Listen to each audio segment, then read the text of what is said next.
few things. Before we get to the assassination of President Lincoln, we got to clear up a few things after the Civil War. So our first subtopic under the assassination of President Lincoln is a war-torn South. Okay, and we're going to talk about that a little bit. So for you newbies, I would have on your notes the assassination of President Lincoln, nice and bold, and I would put a war-torn South and underline it, and then start taking notes. Now, I will repeat these at least 3 times. If you're talking while I'm talking, I will not repeat them. So it's always better. And I'll ask you a question or two, and it's a participation class. Okay, so we're talking about, again, the assassination of President Lincoln, and the first subtopic is a war-torn South. Now, you've got to imagine when the firing of the Civil War stopped, the South looked very, very dismal, horrible, okay? It had been completely collapsed, both economically and socially. So the South was in tough shape at the end of the Civil War, okay? So the South basically had completely collapsed, both economically and socially. Now, if you remember, prior to the Civil War, cities like Charleston, South Carolina, and Vicksburg, Mississippi, and Richmond, Virginia, were beautiful cities, just beautiful artwork type cities. Now they're all gutted and in ruins. Everything is just torn to pieces. Now, remember Sherman's trip through the South? Okay, one man from Atlanta, once he returned to the town he once lived in after the Civil War, this is how he described Atlanta. He said, quote, "Hell has laid her egg, and right here it hatched." That's how he described what Atlanta looked like after the Civil War. He said, quote, "Hell has laid her egg, and right here it hatched." Okay, so we had a really tough looking South at the time. Now, there were 3 specific areas of the South that you could really tell what the Civil War had done to it. Specifically 3 areas, okay? So the Civil War left its mark on 3 specific areas in the South. Okay? One kind of has to do with what we're doing today. What institutions were left in ruins after the Civil War? Yeah. Nope. Like today, what kind of institution are we in? Educational institutions and social institutions. What's the example of an educational institution? A school. What's an example of a social? A bar. Well, could be a bar, but more. A grocery store. How about a country club. A church. So, both churches and schools were battered and left in ruins. So there wasn't, I mean, Southern kids go back to school, you just, oh yeah, just walk right back into the school. There were no schools. Okay, they were all burned, knocked down, ruined, etc. So the educational system in the South was in chaos. Okay, not only were schools ruined, but what happened to a lot of the teachers? They were killed or wounded or affected somehow from the Civil War. So the educational system and the social institutions were in chaos. Churches were the same way. There were no churches to go to in the South. There were none standing. And if they were, they weren't worth going to. So the point is, the first real area in which the Civil War left its mark in the South were Southern social and educational institutions in ruins, in disarray, non-existent, would have to be built back up from the ground. Okay, the second area of the South that was very much affected by the Civil War was economic life. Economic life. Like business? Very good. Banks and businesses. If they weren't ruined, they certainly had to lock their doors because they were ruined by inflation. So if they weren't gutted and ruined by the war, they were ruined by inflation. There were no banks, there were no businesses in the South after the Civil War. They were either bankrupt or ruined. How about factories, Southern factories? Were they just pouring out the products during the Civil War? No. No, they were silent and torn apart. And probably the biggest effect of economic life in the South was transportation. What did the North do to all the railroad lines in the South? Burn them. Burn them or tore them up. So you take a picture of yourself in the South, your economic life is just in the pits. Your banks and businesses are all closed either by inflation or ruined in the war. Factories were smokeless, they weren't producing anything, if they were even standing. And the transportation system was totally broken down because the North did everything they could to ruin it during the Civil War. So economic life was at a standstill for the South after the Civil War. The third and most important area that was ruined during the Civil War, that was a lifeline for the South, was what? What did they make their living on? Cotton. Agriculture. Very good. So Southern agriculture was another area in which the Civil War left its mark. Southern agriculture. What do you think those once white cotton fields were full of now? Well, they picked up the bodies, but weeds, debris. Okay? What do you think? You think they had a lot of seeds available in the South to start over? Had none. Why? Because Sherman swept the South and ruined anything that had any value. So they had no seed. How about livestock? You think those cows and horses just sat there the whole Civil War? Yes. They were either killed or taken or ran off. And what was the most important thing gone in agriculture? Slaves. Slavery. Very good. So, when we talk about the Civil War, this will be on a test, I'll guarantee it. When I say to you, list 3 reasons the Civil War left a mark on the South, you're going to say 1, Southern social institutions and educational institutions, 2, economic life, and 3, Southern agriculture. You're going to be able to give examples. When you talk about Southern social and educational institutions, you're going to say that churches and schools were battered and left in ruins. Okay, schools destroyed, teachers killed. When you talk about economic life in the South, you're going to say that banks and businesses locked their doors, either ruined by inflation or ruined in general. Factories were smokeless, torn apart, and the transportation system was non-existent. And when we talk about Southern agriculture, you're going to say, hey, those once white cotton fields that grew a large crop of cotton are now full of weeds. There's no seed for crops. Livestock was all driven away or killed, and there was no slavery. Yes? Are you recording? Yes, I am. Okay? So, any questions on that? That takes us then to our next subtopic, which is President Lincoln's plan for the South. He's the President of the United States. Okay? He has to develop a plan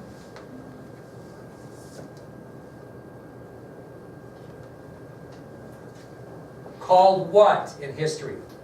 Reconstruction. So President Lincoln has to develop a plan to reconstruct the South. Because is the South part of the Union again? Yeah. Yes, what we ruined in 4 years of war, we've got to fix now. Because we got to bring the nation together and heal. So President Lincoln developed a plan for reconstruction of the South, which covered both Southern individuals and Southern states. Okay? Now let's talk about individuals. Okay? Now, this is what was supposed to happen. There were a few that didn't work with necessarily, but President Lincoln gave amnesty. You know what that is? Amnesty? Forgiveness would be a good word. It's a full pardon. Amnesty is a full pardon. And he gave that to all Southerners after the Civil War.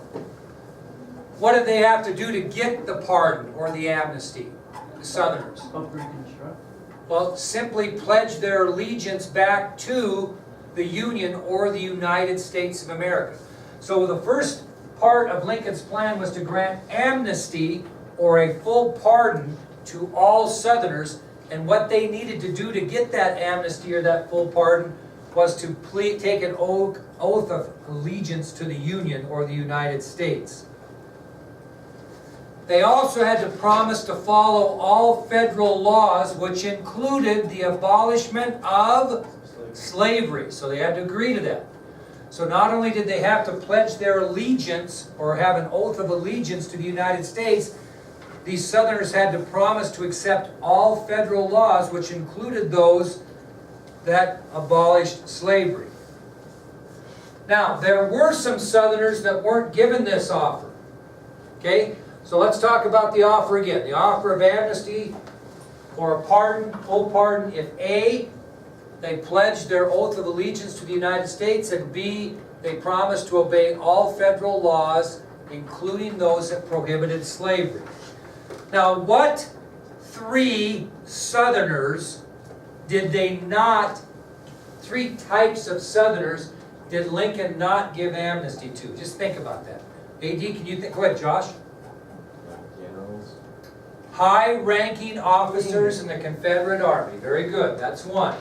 So amnesty was not given to high-ranking officers of the Confederate Army. So if you were a high-ranking officer in the Confederate Army, you were not given amnesty. What might be another person that Lincoln wouldn't give amnesty to? Foreigners? No. Politicians. No. President. Yeah. Kind of, you're close there. What type of politicians? Right. The type that left the Union and joined the Confederate government. So if you were a politician or if you worked for the federal government and you gave up that position and went and served in the Confederate government, then you did not get amnesty. Would Jefferson Davis have gotten amnesty? No, because he went as a federal government employee for the North to becoming the president of the South. So does that mean Ronald Reagan, he didn't get it? That's true. So is he right? Yeah, no, we're going to talk about that. That's a great point. No, he did not. And who else might get it? Someone that may be mistreated. Who don't you want to mistreat in the war? Prisoners. Prisoners of war. So the three types of people that were not given amnesty by President Lincoln or a full pardon were those who served as high-ranking officers in the Confederate Army, those who resigned federal government positions of the Union and went to serve in the Confederate government, and any Confederates that mistreated prisoners of war. Yep. What happened to those people that weren't? Well, we'll talk about that. Okay? So that took care of individuals. That's how you got back into the citizenship of the United States. What would happen to the people that weren't given amnesty? They were killed. They would be prosecuted and serve time. Yeah, and we'll talk about Lee in a minute, so keep that thought. Now, what about states? What are the states going to have to do to get back in the Union? That's the next thing we got to talk about. So that's part of Lincoln's plan. Now this was kind of thin, but I want you to listen to it and think about it. This is how a state got back. Now listen first and then I'll repeat it so you get it. Lincoln declared that a state could return to the Union when 10% of its citizens in that state who voted in the election of 1860, the one that got Lincoln elected, pledged their allegiance to the Union. So, if the state of Martello wanted back in the Union, 10% of the people that lived in the state of Martello that voted in the election of 1860 would have to pledge their allegiance to the United States. That was kind of thin because 90% of the people didn't have to.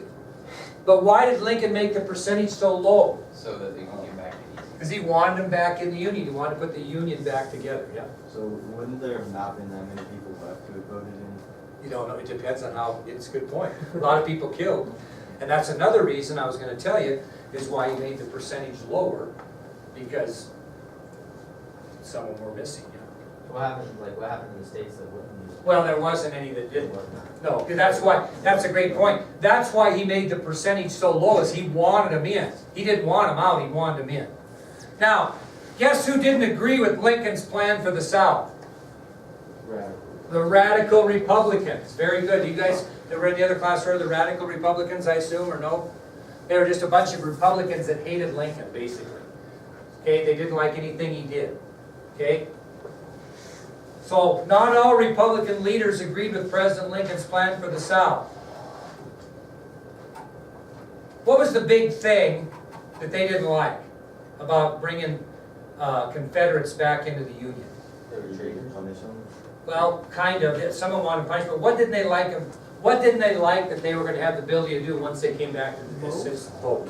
Very good. Yeah. Radical Republicans were pissed. They said, you know, these guys seceded from the Union, they were disloyal to the Union, now you're gonna let them back in, they can vote just like I can. That upset radical Republicans. And Lincoln had trouble with these radical Republicans for quite some time. Okay? So many of those Republicans opposed the idea of pardoning former Confederates and allowing them to vote. And they could even, what else could they do in the government if they were elected?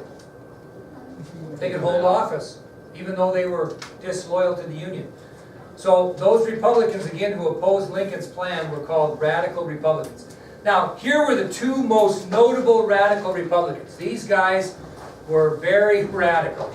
The first one was Senator Charles Sumner of Massachusetts, which is on your sheet. Okay? Senator Charles Sumner of Massachusetts was one of the top radical Republicans. Who did he think should get a vote before the Confederates? Union. Republic. Slaves. Blacks. Sumner insisted on measures to guarantee the legal equality of the black Americans, which was not a normal thing at that time. And he wanted to educate former slaves and prepare them for the responsibilities of freedom. He was a lot more interested in training the blacks to become free and be able to vote than he was any of these Confederates that were disloyal to the Union. And he was very radical in his views. So again, Senator Charles Sumner of Massachusetts insisted on measures to guarantee the legal equality of black Americans. And the senator also wanted to educate former slaves to prepare them for the responsibilities of freedom. That was huge to Sumner. Now, even a more radical Republican was Representative Thaddeus Stevens of Pennsylvania. He's on your ID sheet. What's the difference for those guys who are in the other class between a senator and a representative? Anybody know? One's in the House and one's in the Senate. Yeah, one's in the House and one's in the Senate. Okay, two different branches of Congress. For those of you who weren't in here, I don't know how much government you got, but in Congress you have two branches. You have the House of Representatives and you have the Senate. If you're a member of the House, you're often referred to as a congressman or a representative. If you're a member of the Senate, you're automatically referred to as a senator. Okay, so Thaddeus Stevens was a representative from Pennsylvania. He served in the House of Representatives. He was not a senator. Okay, now he was even more radical. He wanted to punish the South for all the injustices and discriminations that black people suffered under Confederate rule. Okay, so both these guys were for blacks, which was kind of unusual at that time. Okay, if you think about it, Sumner was more interested in educating and preparing the blacks to have their freedom and be legal equality-wise with all Americans. Whereas Thaddeus Stevens of Pennsylvania, he was more interested in punishing the South for how poorly they treated blacks during the Confederacy. You see the difference, a little bit difference there? Okay, but both were very much against Lincoln. Now, opposition to Lincoln's plan ended up in a congressional bill. Congress put a bill through called the Wade-Davis bill to oppose Lincoln's plan for Reconstruction. So opposition to Lincoln's plan eventually ended up in a congressional bill called the Wade-Davis bill. Now, what is a bill? That's something that's got to be presented to Congress, both the House and the Senate, and what? Voted on. And once the Congress approves it, the President has the right to do what? Accept it, or what's that called? Veto it. Okay? So, here's where we're at. Lincoln's got a plan for the South to bring in individuals. Lincoln's got a plan for the South to bring in states. The radical Republicans don't like it. They're led by Charles Sumner and Thaddeus Stevens. They get so bad that Congress actually tries to push a bill through called the Wade-Davis bill that opposes what Lincoln is doing. And tomorrow we'll talk about what that bill was and if it got passed. Okay? That's how the day goes, newbies. That's how it goes every day. Is that going to work for you, or you want to go back to the other end? Well, they have Okay. 10% of the population, the people there have. So what happened to Robert E. Lee?